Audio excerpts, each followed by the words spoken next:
cookies. Ayan, kain-kain muna tayo.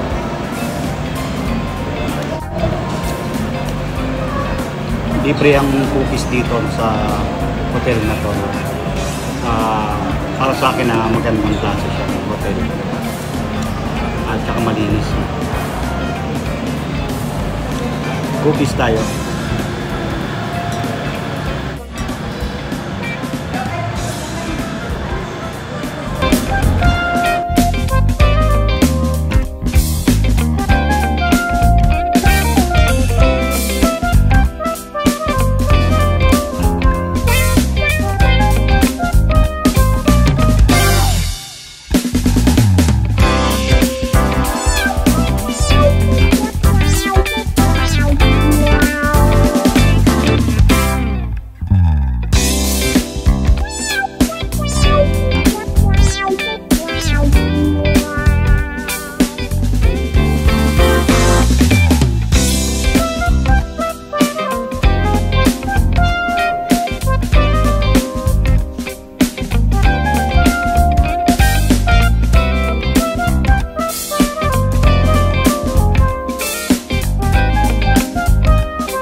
magpapasalamat lang ako, lalo na sa mga tao na niwala sa talento ko. Tulad ni Saktong Gwapo sa pagtulong mabilis, kahit na anong mangyari di kanya matitiis. Handa kanyang tulungan sa gitna ng kagipitan, kahit anong estado mahirap ka man o mayaman. Ginoo pero medyo basta siya ng trade bird ni Saktong Gwapo, ngunit kapag tumulong bukal sa kanyang puso. Isa ako sa magpapatuloy sa pagtulong niyang wagas, dahil nakilala ko siya bilang taong may bukas. Palag para sa mga maralitang katulad ko, kung politiko ka lang tol, sa'yo ang boto ko. Kaya mga kababayan, si Joker P ay pakinggan, Saktong Gwapo ang tutulong para sa kinabukasan. Ako, ikaw, tayo, sila, lahat tayo'y magkaisa sa pagtulong ni Saktong Gwapo, suporta ang ipadama.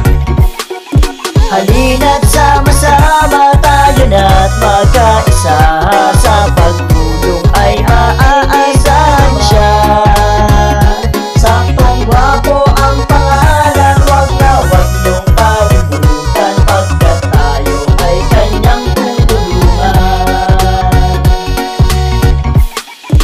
Isang pasasalamat ang naisip parating, sa isang hulog ng langit ang biglaang dumating. Saktong Gwapo ang pangalan, tiyak inyong kagigiliwan, ang kanyang kagwapuhan ay pinag-aagawan ng mga bata matanda, may ngipin o wala, babae at lalaki, lalo na't mga bakla. Laglag panty at lahat kapag siya ay nasisilayan, yan si Saktong Gwapo, tunay niyong kagigiliwan. Sa kabila ng pagiging kwela, siya'y ating maaasahan, hindi lang basta matulungin, isa ring tunay na kaibigan. Halina't sama-sama kaisa ang bawat isa, pagmamahal sa ating kapwa, tayo na't ipadama. Saktong Gwapo, isa sa klabot sa mundo ng whitey, sa bawat paangat sure ang banana nyo dadami. Kaya't kung may problema katawag lang si Saktong Gwapo, 100% siguradong to the rescue. Halina't sama-sama tayo na't magkaisa, pagtulong ay maaasahan siya. Saktong Gwapo ang pangalan, wag na wag niyong kalimutan, pagkat tayo ay kanyang tutulungan. Halina't sama-sama tayo na't magkaisa, sa pagtulong ay maaasahan siya. Saktong Gwapo ang pangalan, wag na wag niyong kalimutan, pagkat tayo ay kanyang tutulungan.